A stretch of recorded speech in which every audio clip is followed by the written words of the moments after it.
Bonjour à tous et bienvenue dans cette nouvelle section. On va pouvoir enfin utiliser nos données sur notre portefeuille. Pour commencer, je vais vous donner une petite astuce. On avait vu ici, on a toujours notre JSON qui est mal structuré au niveau du visuel. En revanche, quand on va dans la réponse ici, on a notre JSON qui est correctement structuré. Cela est dû au fait que votre page, dans les headers, dans ce qui est envoyé sur le navigateur, on voit que le type, le content type est de type texte HTML avec le charset UTF-8. Donc si on veut afficher une application en JSON, on peut ici aller l'indiquer et on va mettre un header. On a vu que c'était dans les headers et on va mettre content type content deux points et on va mettre application JSON. Là on va changer le header de notre page au niveau de l'affichage. On peut enregistrer. On va actualiser ici. Voilà, et de fait, on a bien ici notre JSON qui apparaît correctement, qui est beaucoup plus structuré. Vous avez pour le debug une meilleure visibilité. Si vous retournez dans le connexion, au niveau du header, on est bien en content type application JSON. Voilà, ça va nous permettre d'être plus visible et de pouvoir lire correctement nos fichiers. Donc tout est prêt pour pouvoir utiliser nos données qu'on a stockées dans la base MySQL directement sur nos pages HTML. Donc pour commencer, on va structurer un petit peu notre code comme d'habitude. En effet, la page PHP connexion.php doit être destinée uniquement à la connexion. Et donc on va créer une seconde page PHP qui servira à retourner ces données de JSON. Donc on va toujours dans serveur créer un nouveau fichier. On va appeler data.php. Simplement.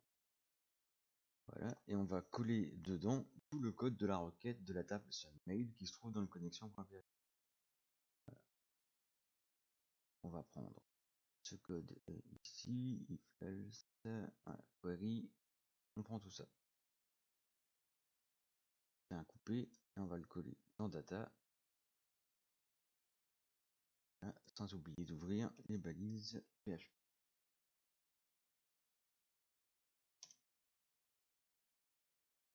Voilà qui est fait. Donc là ici on a notre code uniquement pour la partie query. Voilà, donc on va y mettre un petit écho et dans cet écho on va placer connexion. La base de données. Ok, tout simplement.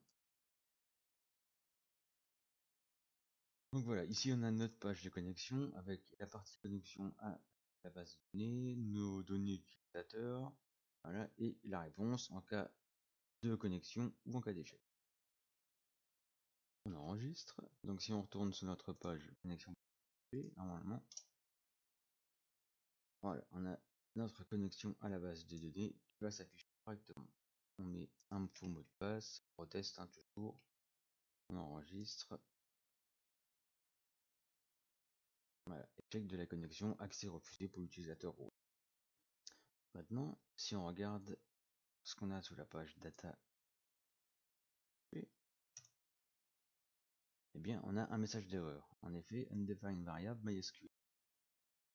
Si vous l'avez compris, si vous avez bien compris, ce message d'erreur, il est sur la page data.php car on fait appel à la connexion à la base de données, juste ici.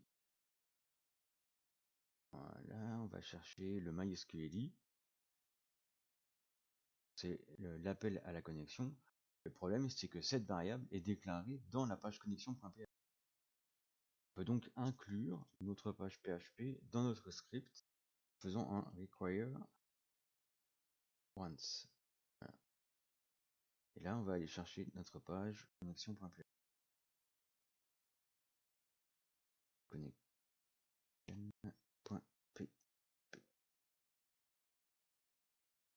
Donc là, on est dans le même dossier, donc on peut appeler directement le connexion.php. On n'est pas obligé de revenir à la racine, serveur, etc. puisqu'on est dans le même dossier. Donc, une fois qu'on a fait sur require, on enregistre, on va vérifier.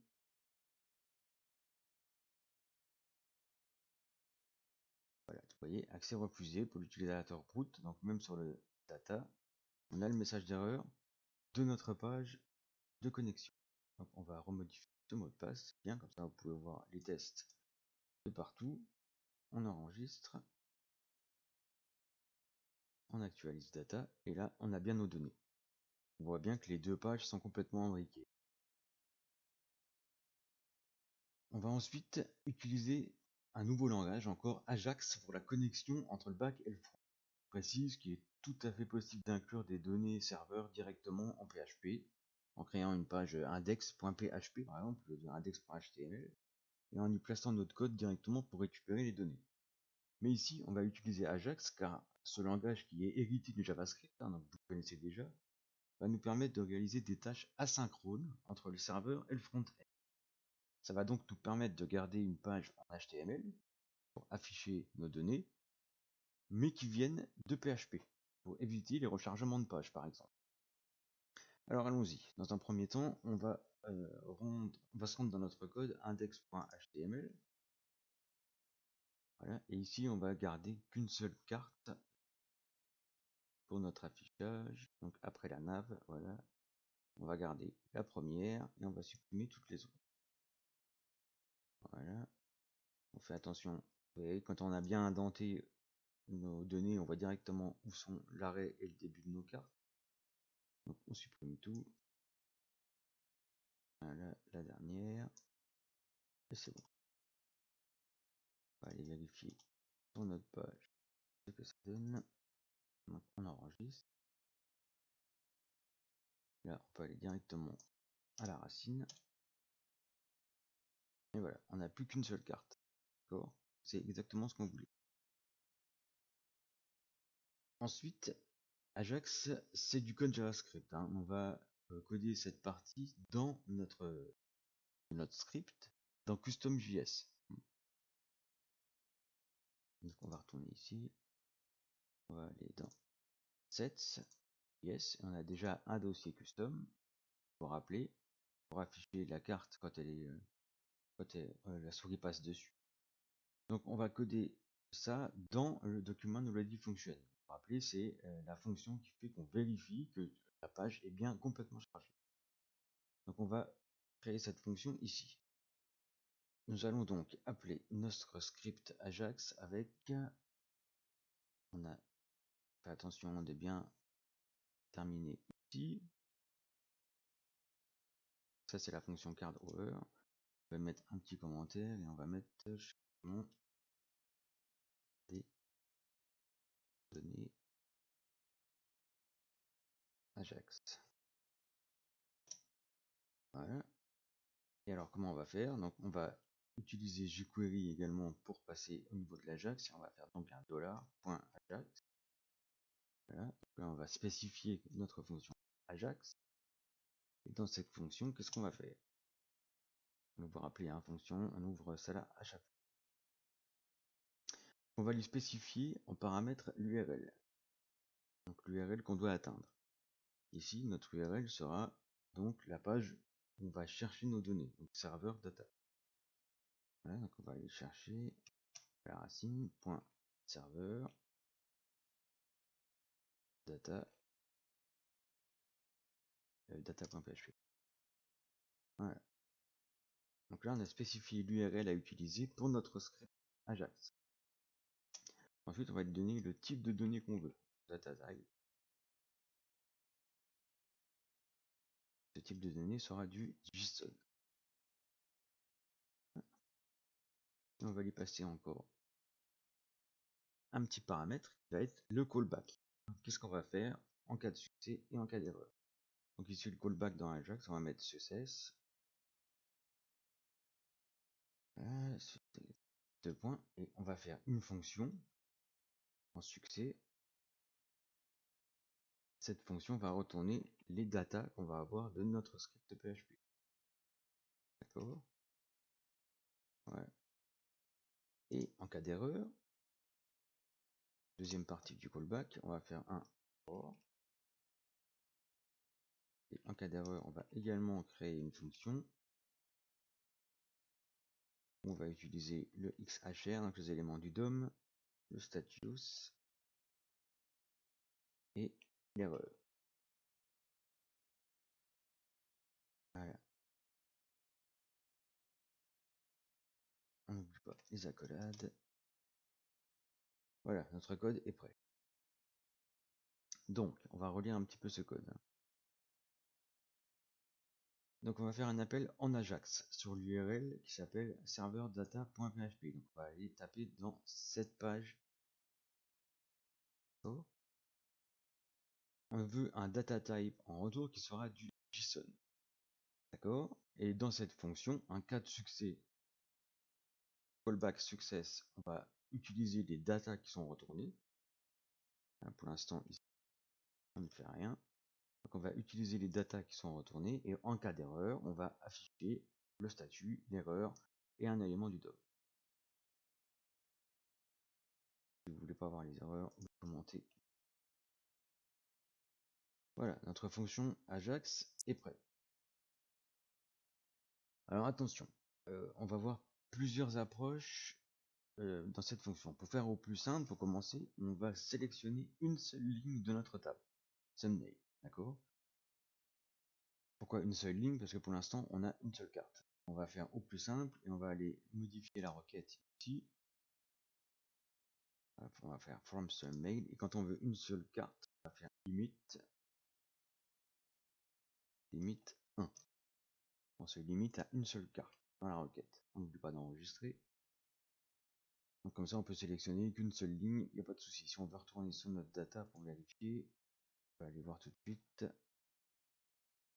Serveur. Voilà, ici on a bien plus qu'un seul JSON qui est retourné.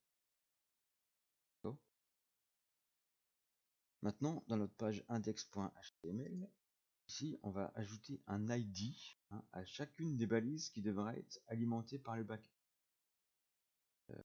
Voilà, donc par exemple dans le card title, on va lui mettre un ID. ID égale title. Pourquoi un ID? C'est pas une classe, parce que cet identifiant est unique dans la page. D'accord. Ensuite, on va créer dans description, on va y mettre un ID également description. Dans le card texte, juste ici, ID égale.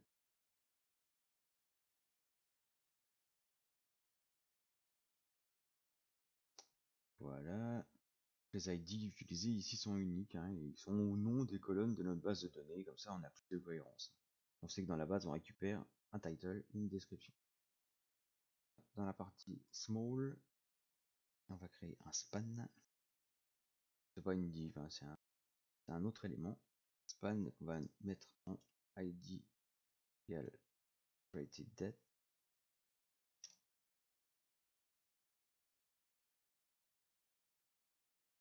Comme ça on va récupérer la classe. On va récupérer la date de création. Là. Et le front-end donc sera prêt à recevoir les données.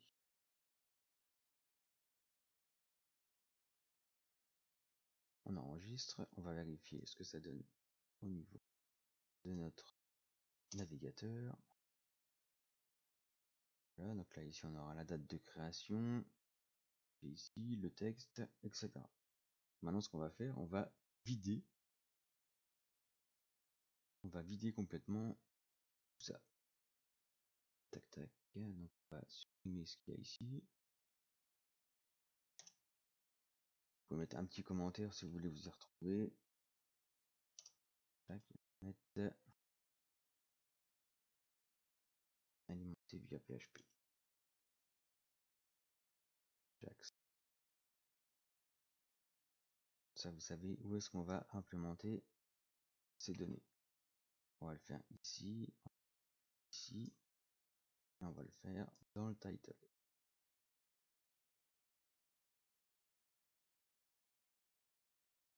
Donc voilà, ici on est pas mal.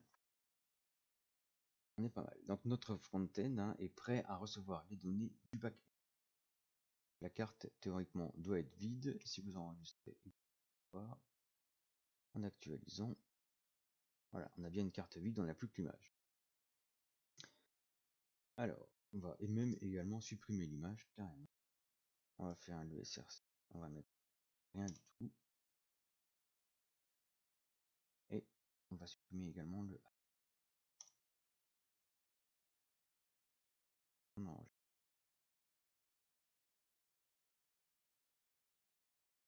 et voilà, notre carte est complètement vide. Maintenant, on va commencer par le plus simple, c'est-à-dire on va traiter les erreurs. On va retourner dans notre JS et on va traiter en premier les erreurs. Donc s'il y a une erreur, qu'est-ce qu'on va faire? On va juste faire un console.log. Donc on va mettre des informations dans la console et on va loguer erreur.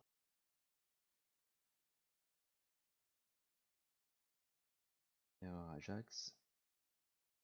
2 points. Et qu'est-ce qu'on va faire? On va afficher l'erreur. Donc attention, ici on est en JavaScript. Donc on met un plus. Voilà, tout simplement, on va juste loguer l'erreur en cas d'erreur. Maintenant, si la requête fonctionne bien, on va vouloir récupérer les données du fichier JSON et les injecter les résultats JSON dans les balises HTML qui portent le même nom. Je vous laisse y réfléchir. Si vous voulez, en indice, je peux vous dire qu'on va utiliser jQuery pour sélectionner les balises à alimenter. JSON est un objet, donc vous connaissez les méthodes pour récupérer l'attribut souhaité d'un objet. Donc ici sera l'objet data. Et il existe une fonction en jQuery pour injecter directement du texte ou de l'HTML dans les balises passées en variable. D'ailleurs, vous l'avez eu dans les quiz précédents. Donc je vous laisse réfléchir à tout ça et on revient dans la prochaine section pour la correction.